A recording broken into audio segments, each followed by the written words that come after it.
జై శ్రీరామ్. అందరికీ నమస్కారం. వెల్కమ్ టు న్యూస్ అఖండ. నేను మీ కస్తూరి శ్రీధర్. మిత్రులారా, మనము ఈ ప్రయాగ్రాజ్లో జరుగుతున్నటువంటి మహాకుంభమేళాకు సంబంధించినటువంటి న్యూస్ మనం చెప్పుకుంటూ ఉన్నాము. రకరకాల వీడియోస్ అన్ని మనం చూస్తూనే ఉన్నాం. అక్కడ ఈ అఘోరాలు కావచ్చు, ఈ సాధు సంతులు, ఇలాంటి వాళ్ళు మహామహులు, గొప్ప గొప్ప వాళ్ళందరూ కూడా కనపడుతున్నారు. కొంతమంది అయితే ఎప్పుడు కనీసం మీడియా దృష్టి అంటే మీడియా కంట పడనోళ్ళు కూడా కొంతమంది వెలుగు లేకొస్తున్నారు. ఈ విధంగా చూస్తూ ఉంటే అబ్బా ఎంత కన్నుల పండగగా ఉండదో. ఇప్పుడు ఈ న్యూస్ కూడా చాలా బాగుంటుంది, ఏ మాత్రం మిస్ కాకుండా చూడండి, ఓకేనా? మన మహాకుంభమేళా సందర్భంగా అనేక అద్భుతాలు జరుగుతున్నాయి. ఎందరెందరో మహానుభావుల గురించి ఈ మహాకుంభమేళా సందర్భంగా మనమైతే తెలుసుకుంటున్నాం. పూర్వకాలంలో ఋషులు మునులు ఉండేవాళ్ళు, అర్థమైందా?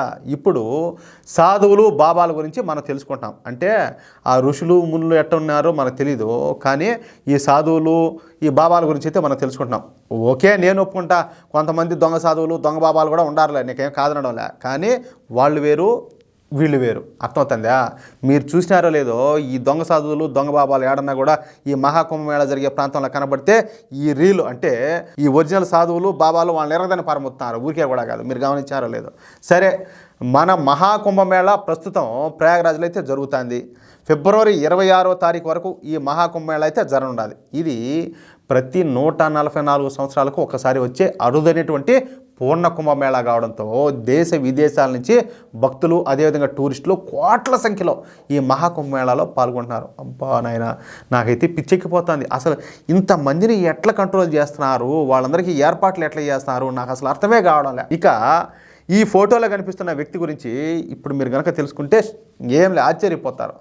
నూచిన విభూది రాసుకొని తిలకం దిద్దుకొని ఒక సద్బ్రాహ్మణులా కనిపిస్తున్నటువంటి ఇతను నిజానికి బ్రాహ్మణుడు కాదు, పూజారి అసలే కాదు, సాధు అంతకన్నా కాదు, బాబా అంతకంటే కాదు. మరి ఈయన ఎవరు అంటే ఇప్పుడు నేను చెప్తా, ఏమాత్రం మిస్ కాకుండా చూడండి. ఈయన నిజానికి ఒక ముస్లిం, మీరు ఇది నిజమే, ఈయన ముస్లిమే. ఈయన పేరు ఆలీ ముస్తఫా చిస్తీ. ఏంది? ఆలీ ముస్తఫా చిస్తీ. ఈ ఆలీ ముస్తఫా చిస్తీది మధ్యప్రదేశ్ రాష్ట్రం. మధ్యప్రదేశ్లోని ఖండ్వా ప్రాంతానికి చెందినటువంటి ముస్లిం వ్యక్తి ఇతను. ఇక ఈ ఆలీ ముస్తఫా చిస్తీ తండ్రి వచ్చేసి ఒక మౌలానా. అంటే మన భాషలో, అంటే మనకు అర్థమయ్యే భాషలో చెప్పుకోవాలంటే, ఇప్పుడు మన దేవాలయాల పూజారి అయితే ఎట్లయితే ఉంటారో ఇప్పుడు వాళ్లకు ఈయన పూజారి మాదిరి అనుకో, అందుకని చెప్పేసి వాళ్ళ మౌలానాలు అంటారు. కానీ ఈ ఆలీ ముస్తఫా చిస్తీ కాస్త చదువుకున్నాడు, ఆలోచనపరుడు, మంచి విచక్షణ ఉన్నాయి. పైగా తన చిన్నతనం నుంచి మన దేశ చరిత్ర గురించి ఎక్కువ పుస్తకాలు చదివేవాడంట. అలా చదవంగా ఈ ఆలీ ముస్తఫా చిస్తీకు హిందుత్వం పట్ల ఆసక్తి అనేది పెరిగింది. తమ పూర్వీకులు ఒకప్పుడు హిందువులే అన్న విషయాన్ని అర్థం చేసుకున్నాడు. అందుకే హిందూ మతాన్ని స్వీకరించాలని చెప్పేసి ఒక నిర్ణయానికి అయితే వచ్చేసినాడు.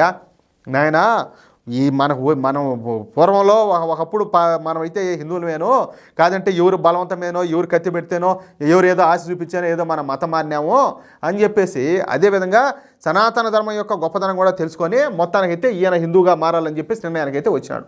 ఇక సమయం కోసం అయితే ఎదురు చూస్తున్నాడు, ఒక సందర్భం కోసం, ఎప్పుడు ఎలా ఏ విధంగా మారాలా అని. ఆ సమయం రాని వచ్చేసింది. మహాకుంభమేళా రూపంలో ఆ సమయం అయితే వచ్చింది, అర్థమైందా?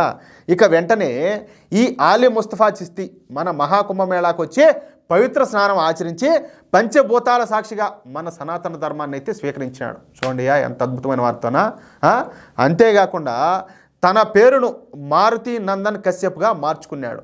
ఈ సందర్భంగా మన మారుతి నందన్ కశ్యప్ మాట్లాడుతా, నాకు చరిత్ర అంటే చాలా ఇష్టం. నేను చరిత్రకు సంబంధించినటువంటి పుస్తకాలు చదవంగా మా పూర్వీకులు ముస్లింలు కాదు హిందువులే అన్న విషయాన్ని అయితే నేను తెలుసుకున్నా. మా పూర్వీకులది కూడా శ్రీరాముడు శ్రీకృష్ణుల వారి డిఎన్ఏనే, అర్థమవుతుందా? అంటే నేను కూడా హిందువునే అని అర్థం అనమాట. అందుకే నేను తిరిగి మన సనాతన ధర్మాన్ని అయితే స్వీకరించిన. ఇకపైన ఒక నికార్సైనటువంటి హిందువులాగా శాంతియుతంగా జీవిస్తానంటూ ఈ మారుతినందన కశ్యప్ కీలక వ్యాఖ్యలు చేయడము ఇక్కడ విశేషం. మీకు గుర్తున్నదా లేదో, గతంలో అంటే ఇంకా ఈ మహాకుంభమేళా స్టార్ట్ అవుతుందనగా ఈ విధంగా చాలామంది స్వధర్మానికి రావాలన్నారని చెప్పేసి ఒక న్యూస్ ఒకటి వచ్చింది. ఆ న్యూస్ని పట్టుకొని కొంతమంది మత ఛాందసవాదులు కూడా ఊగిపోయినారు. మా వాళ్ళు కాదు, ఊగినట్టు ఊగినారు. ఏమవుతుంది? అది వాళ్ళ ఇష్టము, వాళ్ళ మీద ఎవరు బలవంతం చేయలే కదా. వాళ్ళు తెలుసుకొని మతం మారుతారంటే దానికి ఎవడు ఏం చేస్తాడు? అవునా కదా? లేకపోతే మీకు రోగాలు తగ్గుతాయి, మీ పెళ్ళిళ్ళు వస్తాయి, మీ జాబులు వస్తాయి, మీకు అది వచ్చాది, మీకు ఇది వచ్చా అని చెప్పేసి మతాలు మార్చడంలే. లేకపోతే ప్రేమ పేరు చెప్పి దొంగతనంగా ఎత్తుకొని పోయి ముందు మీ ఓడిని అని చెప్పి తీరా పెళ్లి చేసుకున్న తర్వాత వాళ్ళని తీసుకుపోయి వాళ్ళ మతం మార్పించడం లేదు దొంగతనంగా. స్వచ్ఛందంగా వాళ్ళంతా వాళ్ళ మతం మారుతారు. దాంట్లో ఏముండదు, ఎవరిష్టం వాళ్ళది. ఎవరి మీద బలవంతం లేదు, బలవంతం ఎట్టి పరిస్థితుల్లో ఉండదు కూడా. ఏదైనా కూడా వాళ్ళ మనస్ఫూర్తిగా వాళ్ళ ఇష్ట ప్రకారంగా జరగాల. ఏమంటారా మిత్రులారా? నేను చెప్పింది కరెక్ట్ అని మీకు అనిపిస్తే, ఈ న్యూస్ మీకు నచ్చితే ఈ న్యూస్ని తప్పనిసరిగా నలుగురికి షేర్ చేయండి. ఇప్పుడు నాకు ఏం చెప్తావులే, నా బాధ వర్ణనాతీతంగా ఉన్నది. ఏడైనా నేను షేర్ చేసేటే కనపడుతున్నాయి కానీ మన వీడియోలు ఏడైనా షేర్ చేయటి ఏడైనా కనపడతాయని చెప్తే అబ్బా కనుసు మేర నాకైతే ఏడ కనపడడంలే, ఏడ షేర్ అవుతున్నాయో అంతకంటే తెలియడంలే. ప్లీజ్ సపోర్ట్ చేయండి. మీ సపోర్ట్ లేకుండా నేనైతే ఏమి చేయలేను. ఇదిగో ఊరికే ఈ న్యూస్ సేకరించి ఈ మాదిరిగా నేను నోటికి చేతి కొట్టుకోవడం చెప్తే, నా ఆవేదన వెలిపుచ్చడం చెప్తే నేను ఇంతకంటే ఇంకేం చేయగలుగుతాను. కానీ మీరు సపోర్ట్ చేసినారో కొన్ని వేల మందిలో, నాకు తెలిసి 100 మంది కాదు, కొన్ని వేల మందిలో మనం మార్పు తీసుకురాగలుగుతాం. ఆ నమ్మకం అయితే నాకు ఉండాలి. ఓకేనా? ప్లీజ్ సపోర్ట్ చేయండి. అదేవిధంగా మీ కామెంట్ కోసం నేను ఎదురు చూస్తూ ఉంటా. ఇంతవరకు మన ఛానల్ మీరు సబ్స్క్రైబ్ చేసుకోకపోతే ప్రతి ఒక్కరు కూడా సబ్స్క్రైబ్ చేసుకోండి.